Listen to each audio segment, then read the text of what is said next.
go. I'll make sure that we are okay. Hi, I am Tony Black, and welcome to Living Out Loud. In this video series, we're talking about ways to unshackle your potential, unleash your passion, and become your own hero. Many of us watching this series are going through a transformation, and throughout this process, the truth about ourselves has a way of being revealed. It's important to remember that while we're going through these periods of transformation, passion is key, and finding your passion is essential. In addition to realizing your truth, you're also going to realize the potential that you have within you, uncovering the hero that has always been there. Trauma truly has a way of shaping who we are and how we perceive the world around us. With these experiences, those who have been traumatized may live through years with a shroud of shame or grief or misery, self-doubt and criticism, but it's through true forgiveness that we may feel the heavy burden of trauma lifted. And today's gift, because you are a gift, today's guest is the intuitively gifted, incredibly talented, and beautiful Sarah Jane Farrell. She is here to help us address all of this. Since 2003, Sarah Jane has run a thriving private practice, both in clinic and online, and continues to reach people and animals throughout the world throughout her trust process and home study programs.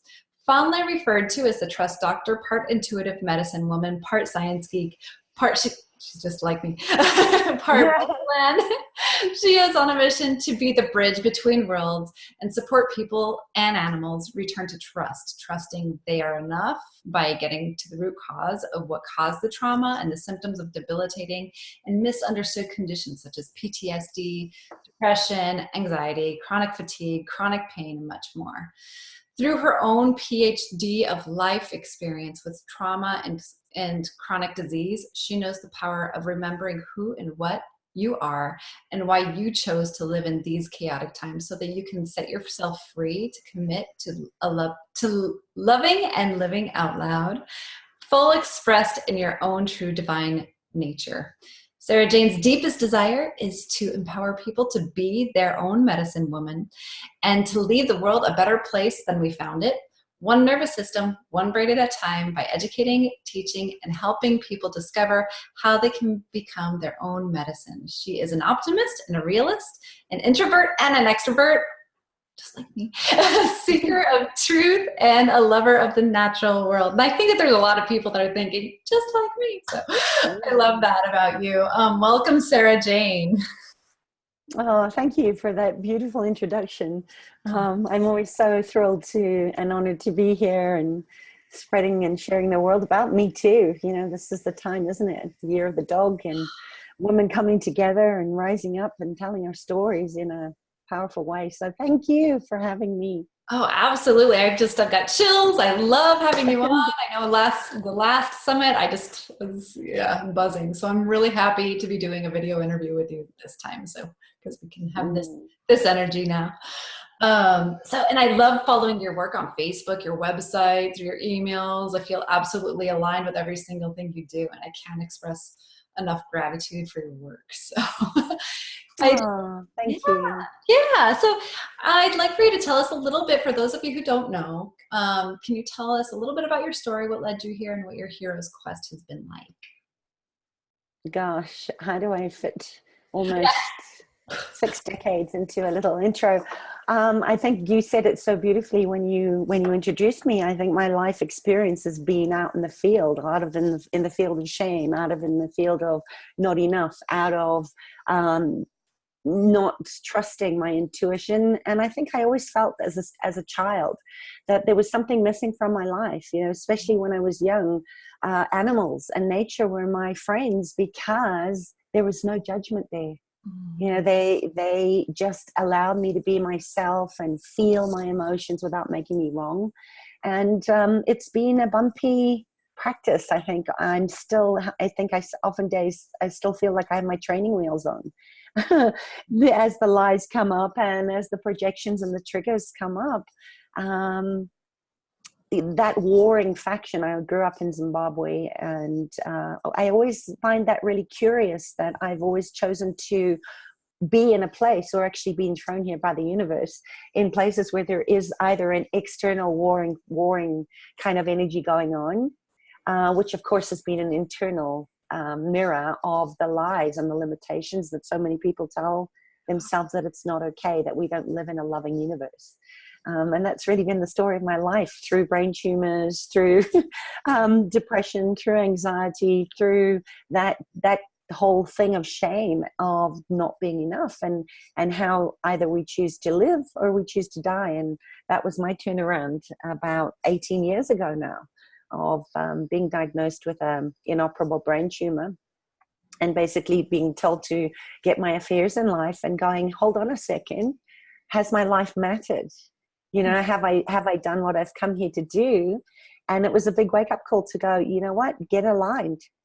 Live in your true nature. Love whatever arises. That's what I love about your title, your summit, is like, how do I stay in my body? And that awareness too, just as a side note of, wow, how brilliant is my body, that I was so much resistance of being omnipresent and omnisexual and feeling everything, that my body followed my mind, and my mind said, this is too much. You're too sensitive. You're too wrong. Let's just shut this down. Let's give you a big old tumor in your head so that you can have what you want. So, you know, I wouldn't say it was a miraculous, spontaneous healing, because it's still there. But I've learned through the years of this deep internal work and practice of being vulnerable, of being able to ask for help, that's my little coal mine in the canary. And when I get out of alignment, it's going to remind me. So I really do see it as a gift now. But that's really what brought me into this work, is that if I was feeling that bad about myself, and I know that I'm the only one who has my own answers, how many other people are out there that can resonate with that know that there's a different way, and that is about trust, returning to trust, coming back to trusting that you're enough. Yes. And yeah, and that really is, you know, that turning trauma into dharma. We may not necessarily be able to, we can't change what's happened to us, but we can transform through it. And I think that's the essence of what trauma teaches us, is where have we disconnected from ourselves, spiritually, mentally, physically, emotionally? What level of disconnect is there that creates this illusion of great separation when we're actually so connected? You know, it's really that simple question of saying, you know, how did I get so separated? Because we don't really lose ourselves. And what do I need to be in order for the universe to show me how to come back to my heart and trust? I love that. I think I read that on your wall just today too. Like, what do I good. see? Yeah. And I was thinking about us doing this today, you know, so it's like oftentimes I think, you know, there is no presentation, there is no preparation for life. Just like you can't be present in this beautiful heart-to-heart connection if you're trying to remember a rehearsed version of what you think you need to say. Right. Whereas you and I, in that me too, as the wanderers, the borderlands. And it's exhausting to live that way, you know? Yeah. And that's the beautiful thing about the nomadic life of borderlands, like people like you and I that are highly sensitive, that are affected by the external. As rather than seeing it as a wrongness, you can actually start seeing it as a strongness of coming back to your heart, coming home, and going, oh, there it is. Yes. There I am. I love that. I love that. So that turning the trauma into dharma is magic. So some of us have a great deal of unresolved trauma that we're working through. How can one live a truly fulfilled life with integrity and trust?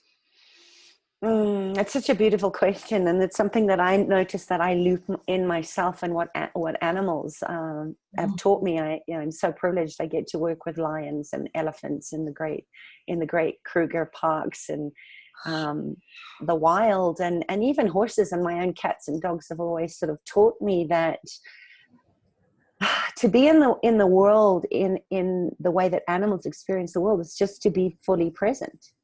And I love that poem, you probably know it, that Mary Oliver speaks of, where she says, it's that poem about the wild geese. is that you don't have to be good, and you don't have to, you know, spend your lifetime crawling on your knees for 100 miles repenting, you know, thinking that you're indebted to life or that you're never going to resolve trauma. All you have to do is let that soft animal of your body love what it loves. And I think for me, that's the anchor of actually what we're seeing, what Oprah spoke of, what the whole Me Too thing's been about, and Standing Rock and everything else. And what elephants, who have been such great teachers, keep reminding me is that we need to trust that everything is exactly as it needs to be, that our bodies have this incredible intelligence to take us where we need to go. And that's that trust in the universe as well, trusting that life has your back. And if you want to change that, start by pushing pause on the world, slow down, look inward, and use kindness, starting with self-kindness, and that very genuine part of self-acceptance, to look at what is going on in my internal landscape. You know, what's impacting that is going to exceed your wildest imagination if you stop trying to bypass pain or pretend that trauma never happened to you. And you know, I love Clarissa Piccola in Estes, and it's funny, I'm getting all these kind of images of women that run with wolves, because we're part of this pack. And coming back to 2018 being the year of the dog, and I don't want to bastardize this, but she talks about the wound, and she says, tell the truth about your wound, of your trauma. You know, we're talking about trauma here, and then you'll get a very honest, truthful picture of the remedy to apply to it. You know, so many of us want what's easiest or most available. And she says, don't pack whatever is easiest or most available into the emptiness. You've got to hold out for the right medicine. And then you're going to start to recognize that it's because of that allowance and that vulnerability to stand in your truth, to tell your story with a whole heart, that makes you strong. Right? That makes you inspire others to tell their story. Yes. And that's the thing, you know, we can't really survive, can we, Tony, without trust, without love and belonging, because we're mammalian, we're social creatures, and we need each other, and we need a fellow herd, or our pack of dogs or wolves, to witness that, to witness us being the best that we can be as part of the whole. Yes. And I really want people to share that and be the witness. And I think we have a lot to learn from animals. You know, I know that I want to certainly continue to learn and do the training about how do I find new ways to open myself to a deeper level of connection, and to listen more deeply to others. I'm a real verbal processor. So for me, that's a real practice, to speak less and to listen more, because it requires a tremendous amount of vulnerability, doesn't it? Oh, yes. And that vulnerability of each of us, each party coming together, just like we're doing now, is that willingness to form some kind of deeper connection. And I think that's what I love about that poem about the geese heading home. Again, that there's something very profound to me. And it's that recognition that when we're willing to open to a deeper connection, first being honest with ourselves, trusting ourselves that we're enough first, and then sharing it with others, there's a sense of returning home. And that home to me is our deep down. It's our parts we're ashamed of, or we're refusing to see as a gift. And elephants, again, are just such great teachers, because they're huge. And just because of their size and their gregariousness, just sitting watching a herd of elephants, or even horses, you know, they're big bodied animals, and they're very much prey animals. So they're tuned in all the time. And they don't think twice about going to explore or wandering away from the herd or wanting to be on their own when they need to be. They have very strong boundaries in place. And no means no. And they also know their yeses. And I don't experience there to be any judgment around anything that they're choosing to be in the present moment. Mm-hmm. They don't judge each other. They don't judge themselves. And when we create a sense of belonging to ourselves first and then each other, that's where trauma is just a story, right? It doesn't define who you're being, because there's this deep sense of the coming home, just like we were going, me too, me too. And I think it's more about we too, right? Because we're in this together and we're changing things together. Yes. Isn't that beautiful? It is so beautiful. And I'm just feeling, I've got my hand on my heart right now. Yeah. Yeah. It's so Yeah, beautiful. that's the power of animals, and that's the power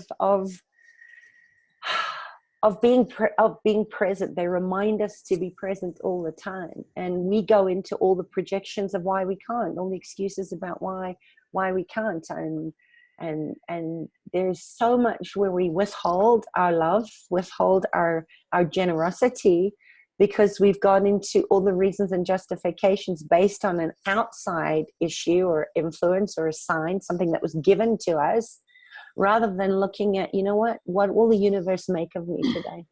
Right. Show me where to go and I'll move there. And that's the gift that I'm always in so much awe of, that animals have continued to teach me with such patience and such generosity. You know, they are so forgiving, and it blows me away to just watch how they interact with every exchange as being, wow, this is the first time I'm experiencing this. Right. They know what it means to be. Yeah. They don't live in the past, and they don't live in this preconceived idea about what the future should look like. Right. They just respond to the environment. They respond to nature. There's this beautiful dance of contrast happening all the time. Yeah. It's amazing. I know, and I even think about, how some pretty crazy things can happen in nature, and how, all right, gotta move on. Yeah. Dropping it. And we're not saying, that we need to, I think what we're saying is don't become desireless zombies. Don't cut off from your heart.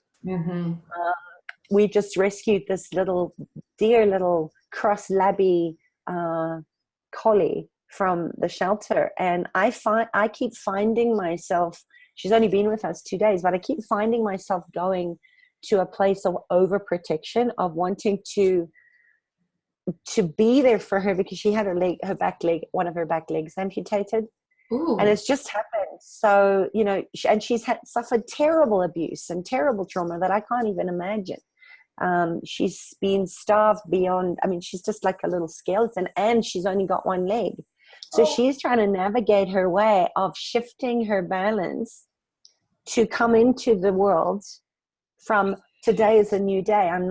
She's not attached to, I was treated badly and oh my gosh, but I found myself going, if only I'd found her earlier, what could have been different? Maybe we could have saved the leg. Because I feel the part of me that's the wounded, broken little bird inside, that relates to looking at her in the physical form as there's no victimology in her story. Right. She's hopping around. She's amazing what she can do. When she sees my cats, boy, she can run very fast on 3 legs. But there's this constant adjustment, just like our cells are constantly adjusting. We're always asking for balance. Balance to me is a constant state of motion. Every cell is always adjusting. Yes. And every cell is talking to every cell. So we go into, oh, poor me, and the victimology of why we think we can't because we've suffered this terrible trauma. And remember, trauma and abuse is never in the event. At least that's my insight, working with so many people over the year. It's never in the event. It's in the stories and the lies in the stories that create the limitation, where we go into addiction and self-harm and negative thoughts. And we're not present with what can I do from this space to make my life more beautiful than it was yesterday? Wow. I love that. I love that. Yeah. Trauma is, wow. The lies in the story. Yeah. That's just what makes things so crazy. So this is what I think is absolutely going to be full of juice for you I'm pretty sure. Why is forgiveness such an integral part of the natural laws of creation, destruction, and rebirth? It's such a huge, beautiful question. And already, even hearing you say that, I'm going into how can I forgive the persecutor of the people that starved and abused dogs? How can I, and I can feel the anger coming up. Yeah. On the external of the world is a dangerous place. The world is not a beneficent, loving place. And that's really the two sides of contrast we're always on, isn't it? Where we're saying, I can choose to believe that the world is loving, or I can choose to believe that it's dangerous. I can choose that people are distrustful and that I always have to have my guard up and close my heart. Or I can choose to be vulnerable enough to let the world break me into a million tiny little pieces. Yes. Right? Yeah. And again, the little Daisy dog and Drover. I have a Great Dane rescue as well, and I work a lot with rescue animals. And it's a training. It's a day-to-day, minute-by-minute training for me, at least, to look at where have I misidentified what forgiveness really is, from a felt sense of really feeling the pain as my own, not from a mental headspace or construct. And I think forgiveness is really asking over and over again, when I feel the anger and I want to enact revenge or, physically kill someone for being so awful, which makes me no better than them, what would love do in this situation? Yes. I think forgiveness says I can recognize and acknowledge my desire, and then I can hand it over to the universe to have its way with me. I like to look at deeply being with the hurt parts of me. So the child parts that are still stuck in the petulance or the anger or the hurt, which all stems from that pre-2-year-old, is saying, am I safe? Am I going to be abandoned? Am I enough? Yeah. Am I enough? It's that always kind of goes full circle to that. And looking at what if I could allow myself to fall apart? What if I could just surrender to that space of allowance of those people doing the best they can with what they had in the moment? And that's the me too. It's crazy because I think we're at such a beautiful time of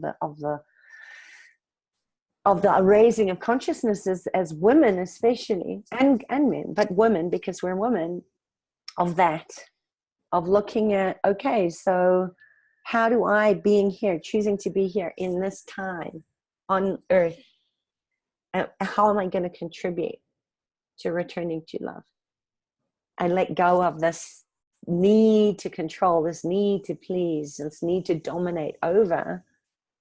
And again, this is what animals have taught me, that, if there's a drought, animals in nature are so in tuned with nature as being part of the collective. The buck don't make babies that year, right? Because there's not enough food. They just intrinsically know. They don't go into, oh my gosh, am I infertile? Oh my gosh, I'm less of a buck because I can't have stories. All the stories that come up with it. They just move towards more foods. They go and look for water as a collective, because the survival of knowing and trusting that I play a part in the dynamic, in the family constellation, in the matrix, in the herd, ensures the livelihood and survival of the whole. And as humans, I think that's what we've forgotten about. So I know that was a lot around forgiveness, because it's just like, I suppose what I'm trying to say, and I hope I'm making clear, is there's a season and a tide for everything in right relationship with our uncertainty of what's coming.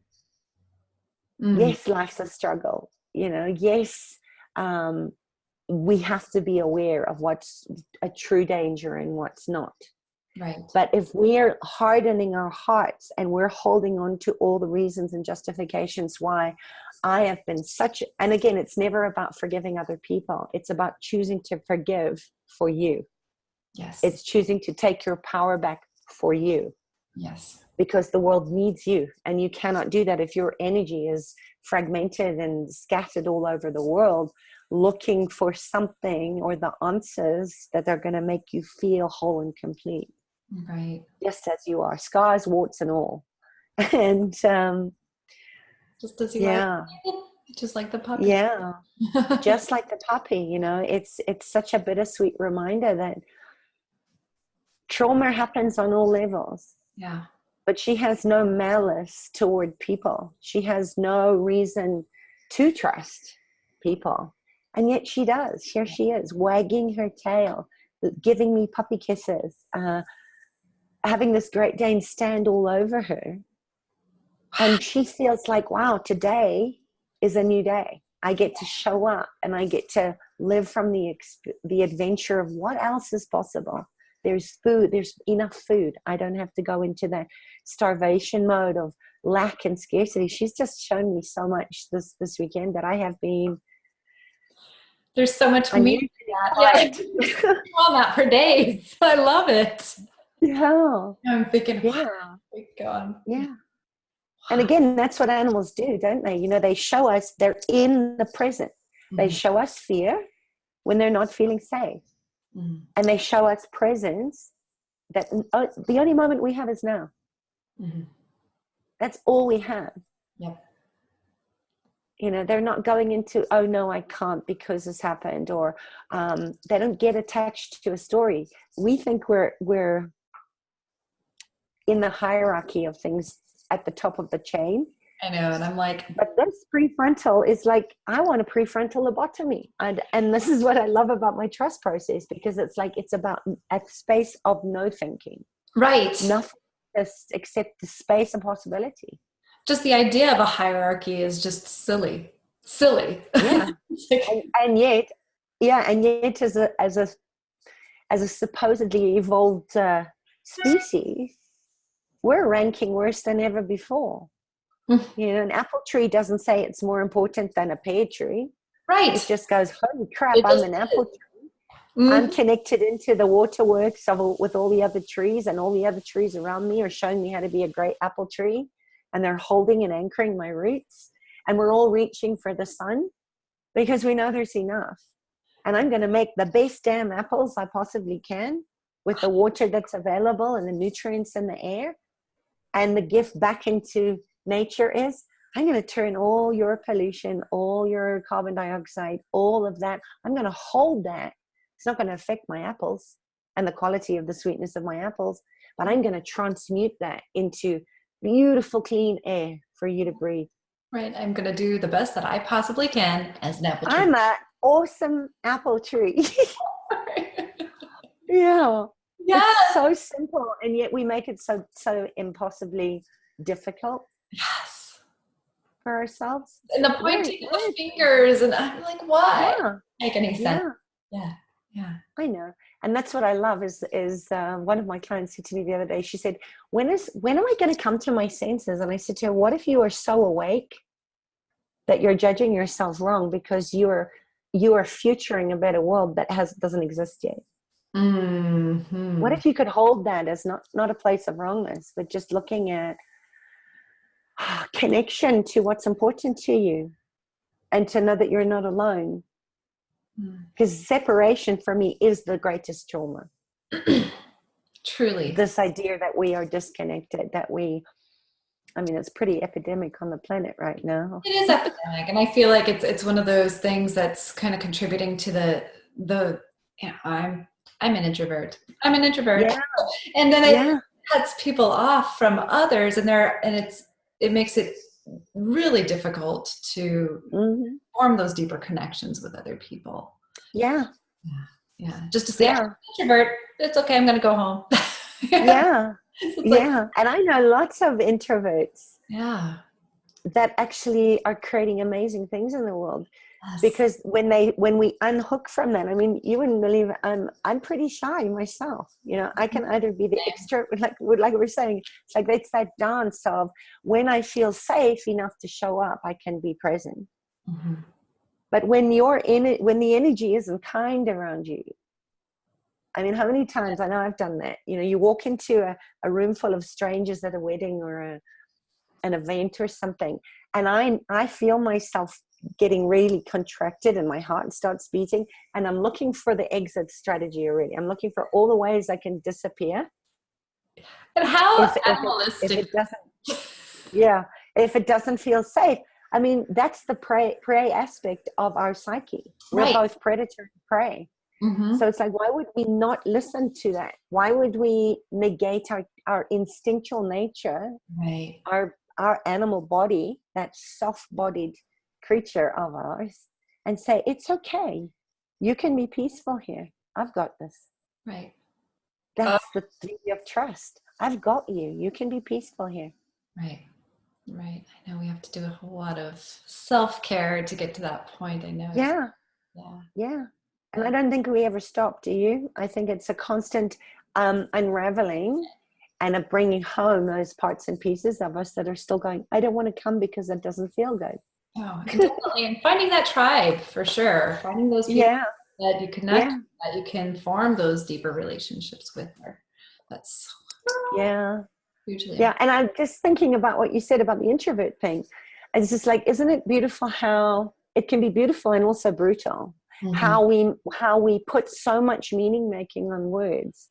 Mm-hmm. When we look at the words, I mean, there's the last dictionary, 1935 dictionary that was made, was the true definition of the words, the Webster Dictionary, where the energy of the words being the frequency of our natural communication, that vibrational frequency, meant what it meant. So, we think about being medicine woman and being our own medicine and writing our own prescriptions and the persecution that came from being that powerful as women.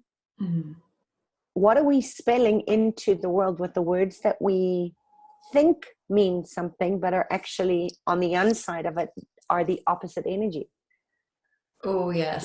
So it's just like that thing about, oh, I'm an introvert, that creates the connection sometimes because we go, oh, me too, so it feels safe. Mm-hmm. Or, oh, me too, because there's connection in it. But what if introversion and extroversion are just your body's way of showing you when you need to fight, flight, run, right? But the introversion that's saying, oh, I need to come back to myself to create safety because no one else can make you feel safe.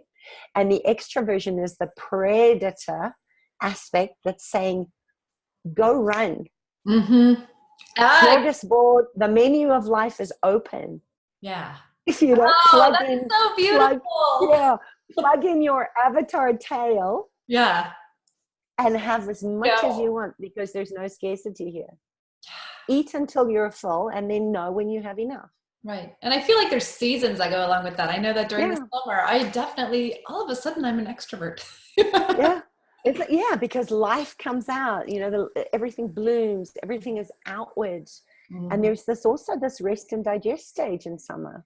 Mm-hmm. So as much as everything's growing toward the surface and blooming, there's also, in 5 elements, which I love my Chinese medicine, in the heat of summer, the fire of summer is all about stillness, internal stillness, because the work is done under the surface. You might not have seen all the work and everything that went into creating the abundance for you to harvest. But actually, summer when it's hot, again, going back to lions, and they know how to conserve their energy in the heat of the day. They don't go, oh my gosh, I haven't finished my to-do list yet. I'm going to run around in the sun and expend all the energy, and use up all my intuitive. They just know, oh my gosh, sun is hot. I'm going to go to a place of stillness and conserve my energy. Yeah. And when it cools down, then it's time to go out again. Yeah. So I love nature as medicine because it's such a wise ancient teacher. Follow your true nature, follow your instincts, follow the instinctual feeding cycle of life that we're all connected to. that the animals, the Chinese medicine show us, that nature shows us, exactly what you said. You know, it's just like there's no grief except giving yourself grief. We create the grief. Right. It's our own little toilet. Yeah, yeah, yeah. We're living like in this cesspool of in Italian, they have a lovely word for it called cascade de merde. You Ooh. know, it's like you're swimming in your own pile of shit, basically. That is But exactly. yeah, you know, cascade de merde. It's just like, what are you doing? Where are you protecting a life you're not living by killing your dreams and your desires and playing back or holding back your incredible capacities Like killing to be potential. the best version of yourself? Yeah, and that's that destruction cycle of life. Yeah. You know, it's out of your true nature. Yes, some animals have to die in order for others to live. Plants get eaten in order to give life. We are all connected into that, and yet we see destruction, or like in the case of my dog, we see a handicap as just that. It's a disability, Mhm. rather than saying, wow, did I create this in order to tap into my X-Men capacities? You know, what if every disability is actually a capacity to be the best version of yourself, and that you wouldn't have been able to do it any other way? I wouldn't be doing what I was doing if I hadn't been, you know, severely depressed, suicidal, anxious all the time. It took me a while before I stopped resisting it, but I wouldn't be here speaking to you, having these beautiful conversations, assisting other people to resolve, you know, subconscious belief patterns and stories and trauma, if I hadn't traumatized myself Yes. to the I point of like the waking way you up. said that too, the way I traumatized myself. Yeah, that's the destruction, right? So it's Hmm. like, in order for there to rebirth, something has to die. Hmm. Wow. Ah, Something has to die. love this conversation. Oh, So you've I mentioned love that it. it's necessary to sit in the waiting room and grieve well. What does that mean? Oh, Why? yes, that waiting room. um, yeah, you know, in the shamanic work that I've done, and again, the conversations that I've had with so many people in grief, in loss, um, in separation, is that there is always a gift. You just can't see it when you're in it. Yeah. And I think it comes back to trusting that the way through grief and loss and hurt and false trauma, it will arise when it arises, and it no longer rules your life from a place of creating trauma, drama, and emergencies. Then you can leave the waiting room. You know, I kind of call that place where you're kind of, you know, I know Elizabeth Kubler-Ross talks about the 7 stages of grief, or the 5 stages of grief, or whatever it is. But I don't know, it's kind of a term that I found myself in when I was in that place of my life as I knew it had disappeared. And I was in stasis. It felt like everything was moving around me. I wasn't in a space to even look at how I wanted to create my future yet. And it was just like this 0 point field of nothing. Mm. It's a holding place, the waiting room. Yes, that is a great description. I love Yeah. it. Uh-huh. And yet in our society, we've been taught to rush the process of grieving, Hmm. to dismiss it as something uncomfortable Yeah. that we don't speak about. And like I said before, the gift in grief for me is that it's taught me that when we can trust we are taken care of, then we don't have to stay locked in that waiting room, right? Because it's just a waiting room. If you think about a physical waiting room, the line eventually moves. You know, you eventually get in to see whatever you're waiting to see. But you don't have to stay there longer than necessary. And again, it comes back to this perception or this illusion of, if I can control what happens after grief, then I can move on. Does that make sense? Yeah, if I So can. it's like when we stop looking at what could have been, because we've had loss, grief teaches us to celebrate life. Oh, absolutely. And when we grieve well, then we can let go of all the could have, would have, should have, if onlys. And I hear these stories so much. I've been witness to so many people that are in pain because they cannot leave the waiting room of grief, because they're sitting there beating themselves up saying, you know what, if I'd only come home Yeah. a few It's the minutes small. earlier, I Yeah. could have caught my husband from, and helped him. Right. Or maybe he wouldn't have died from that heart attack. Or in my case with Daisy, if only they had known that that dog was being abused, they might have been able to save her leg. That doesn't help. Right. It doesn't make us feel better about what is now. Yeah. And that's, to me, is where we bypass grief. It's that spiritual divorce from letting grief have a sound. That's just why ancient cultures wail You do. They when run there's on the loss. ground. And They move their bodies, they dance. Grief has yeah. its own sound. And I think a lot of what we do in our sort of supposed modernized culture is broken when it comes to grief, because we look around and we see, oh, I'm so broken, I'm never going to be able to recover from grief. And for me, I think that if we don't listen to the sound of grief, if we don't listen to the sound of pain and move it through writhing on the bathroom floor or curling up in a fetal position, we never move out of the waiting room. Yes. And that's the way that we come to grieve. It's And the I way that we often come to say that loss. there's sound to it.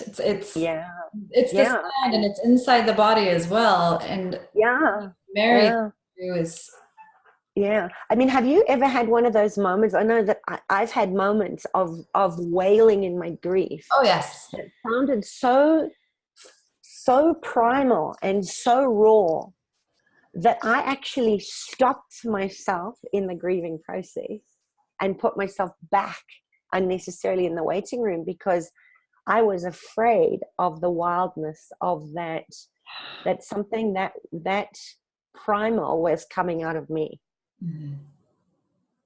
I mean, I get the goosebumps if I just sort of recall the last time that I did that. And Yeah. it happens a lot, when you can let grief move through the frequency of sound, when you can be in a space of honoring that by witnessing the wail, by witnessing the rawness of it, and being in the place of holding space for the people that are mourning Yes. and allowing them to talk through grief, which is a sound frequency, without having to fix it. This is where people don't like to go to grief or hold grief, because it feels uncomfortable, because it feels like we have to fix something that's not broken. Sometimes we need to let the broken bits break open. Yes. And simply saying, I'm here. I'm here. Yeah, I see you. I honor your grief. There's nothing else to say. Sometimes we need to be quiet, and yet most people tippy-toe around it. Yeah. Rather than looking at what's calling out for us to be witnessed to as the one witnessed in grief, but also as the one holding the grief of the things and the people that we've lost, whether it's a dream or an animal or a person that's left your life. I think we stay in the waiting room too long because we're thinking we can control it.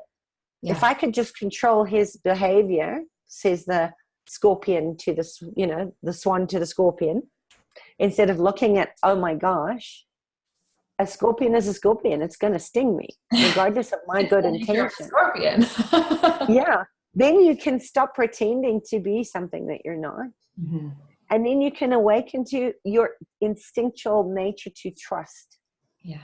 Oh. Right? That's that balance of that inner and the outer world again. That freedom's an inside job. Mm-hmm. It's about taking the risk. And remember too, it's like so many people look at scorpion medicine as something to avoid, but within every poison is a cure. Within every toxic injection whether that's thought, feeling, attitudes, beliefs, or emotions, there's also your prescription to medicine to make you feel fulfilled and whole and healthy again. So I think we have to stop, when we look at grief, stop looking at a right or a wrong way to do it. We all grieve differently, and discomfort is never about you holding space for the person grieving. It's about the parts of you that you haven't held and said, you can be peaceful with this. Wail, I've got you. And you got going right back to forgiveness too there. I know. I love it. So I know that you've got a free gift to offer the viewers of this series. Is that correct? I certainly do. And as you said, it weaves right back into that beautiful space of remembering that you are love, not what loves you. Mm-hmm.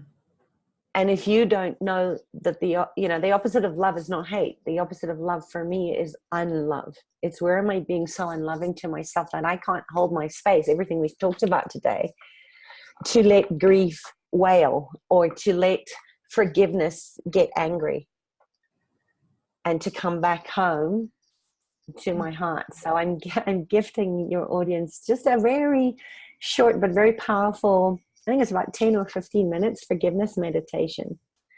And I want you to know too, it's just like so many people go, I can't forgive.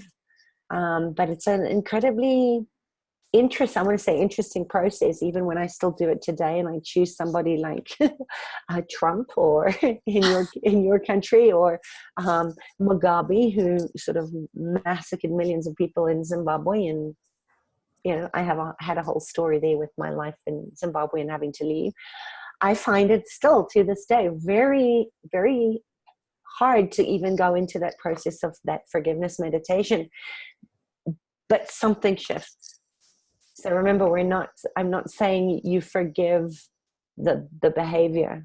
I'm not saying you forgive the person who traumatized you, or that you need to re-traumatize yourself. All I'm inviting people into and trying, there is no try, is either choosing to go through the forgiveness meditation or not. Is to just be open to what could change here if I just softened my heart and gave this to myself. Because self-forgiveness is where it starts, as well as self-trust. So that's the free offering, and I'd love to know on your Facebook page if people want to comment and let us know how that process was for them, and also just to remember that you might have to do it more than once. Mm-hmm. If it's something that's really deep-seated, or that you've been holding on to for maybe lifetimes or years. Mm-hmm. This isn't a magic pill, but it takes an incredible amount of bravery and courage to even say, yes, I'm gonna move into this. Into the cave and look at all the places I've been making myself wrong, and be kind to myself. So yes, absolutely. Everybody come into the Facebook group, comment about how this meditation has affected you. That would be fabulous. I know, Sarah Jane, you'll be in there as well. I will. I know that you worked with the last one, so that's always fabulous. That brings us to the end, but is there anything else that you would like to leave us with before we go? I know that we also offered a paid offering as well, if people like what they heard today and they get some shifts out of the forgiveness meditation. Correct? Yeah. And really, again, everything, it just seems so aligned to this beautiful container that you're holding, to invite people to just go, what are you truly afraid of? Evolve outside. We see you. We're all in this messy place together. And again, it's a beautiful class, but I said it about everything that I create because I know the power of the work, as I've been my own crash test dummy. But it's not a long class. It's not like you're going to fall off and not complete it. It's a 2-part audio program, and we really go into shadow dancing. So looking at the contrasts of the lights and the dark, that the dark needs the light as much as the light needs the dark, and how we're all illuminating and bringing into the light through dialogue, through these beautiful conversations, and truth telling. So turning the trauma into truth telling. Mm. into triumph, into look at the resilience and the strength of this as witness to each other. Mm. And a very great place, what I love about it is not just information, it's practical, pragmatic magic. It's practical application of being able to be witness to the places in your body where you feel attacked, or where you may be projecting your hurt, upset, grief, whatever it is, on other people. So we go really deep into looking at projections and assumptions, and going into the dark gifts of that, of turning it into more expansion and more possibility and more light. So I hope that you have a look at that, because it's beautiful. And there's meditations and a whole lot of extra bonuses in there to just support you, and a closed Facebook group where there's a lot of beautiful women dancing in the shadows and shining their lights. So that's it. Yeah, that's it. And just know, I suppose I'd like to close and just saying, just know that when your purpose, when you start looking at, did I love enough? Am I loving openly? Am I loving honestly?